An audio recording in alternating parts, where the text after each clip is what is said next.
At the end of this talk, I will consider myself a failure if that's all that happens. I will consider it a win, on the other hand, if you guys go out and actually take action. And at the end of the day, all of us, we're not judged by our intentions.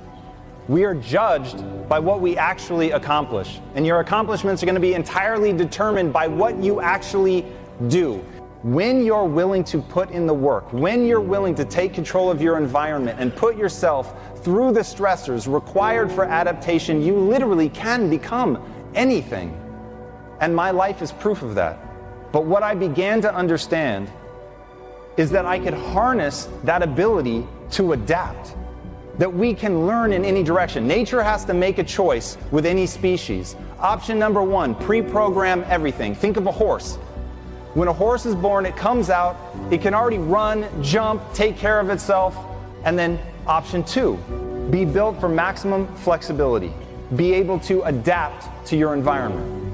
A horse is a horse no matter where you put it. But a human, depending on when and where it's born, depending on what it allocates its resources to, its time and attention, it can turn into a basketball player, a neurophysicist, a parent, a coach. All of that stuff is from training. But the irony is people don't stop and think about, hey, I got this far in this thing simply by allocating the time and the energy. Where else could I go? Could I pivot? And the answer to that question is yes. The human animal is designed to adapt. That is literally what we are sculpted to do. For me, the piece of advice that I always give to somebody, whether it's an entrepreneur or somebody who wants to be the greatest parent of all time, what is your goal? You've got to start with your goal. Everything works backwards from that. And my wife said the words that have become famous for me, which is, I bet on you.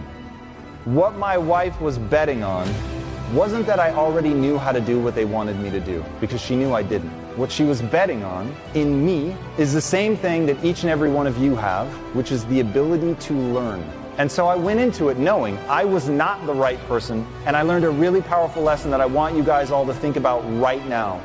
The goal that I had did not take me where I wanted to go.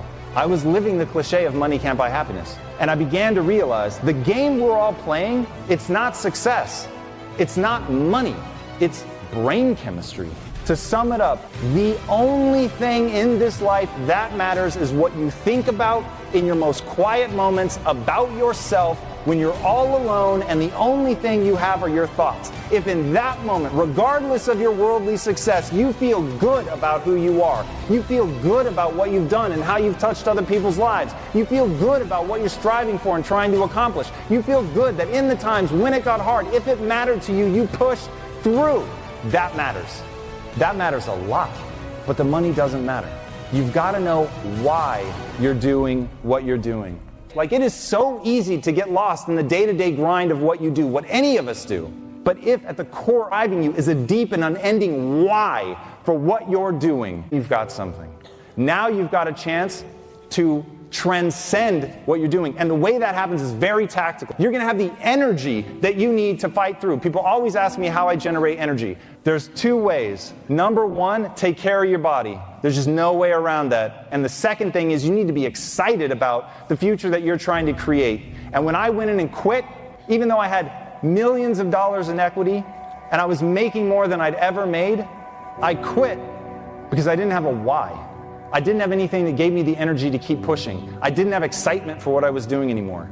Mother Teresa has an amazing quote. No one will act for the many, but people will act for the one. Find a way to make it a calling, a vocation, something that really meets that why, your desire to connect or do something great for people. Which, by the way, when I say that the game that you're playing is brain chemistry, what I'm talking about is fulfillment. There's a difference between happiness and fulfillment. A bowl of ice cream brings me happiness. It does not bring me fulfillment. Fulfillment is often born of suffering. Fulfillment is about doing the things that are hard. In fact, the Greeks have a word for it. It's called techne. Techne means that you acquire a set of skills that is unique to you. The acquisition of those skills was very difficult. And here's the important part. Those skills serve other people. To me, I believe that the very reason that we're all here is to see how many skills we can acquire that have utility and then put that utility to the test in service of others. That's going to be the thing that lights you on fire. That you're busting your ass. You're really getting good at something. You are taking action. You're moving forward. You're doing the things you need to learn and trigger that adaptation response that humans have.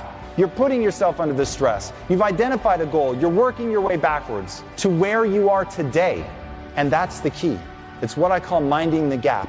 There's a gap between who you are today and who you will need to become in order to execute against your why.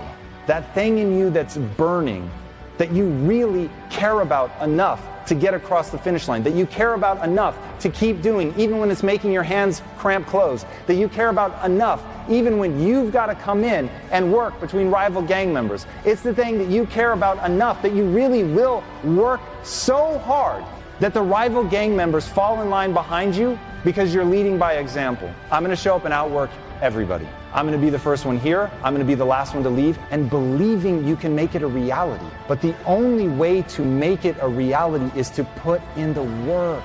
You've got to put in the work. The change is hard. The change is difficult. The change will demand everything of you.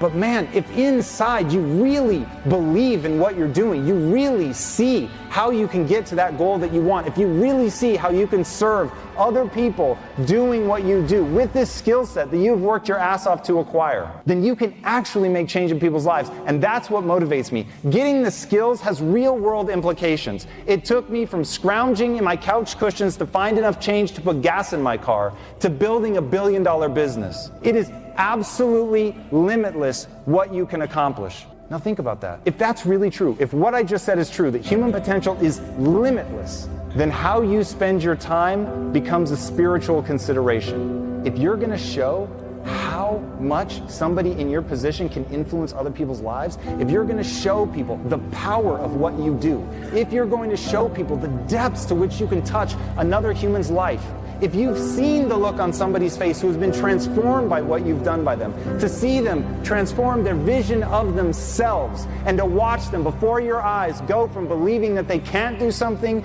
to realizing that they can, that they have untapped stores of potential. That moment is so beautiful, I would say you should be willing to pay any price. So go out and do it.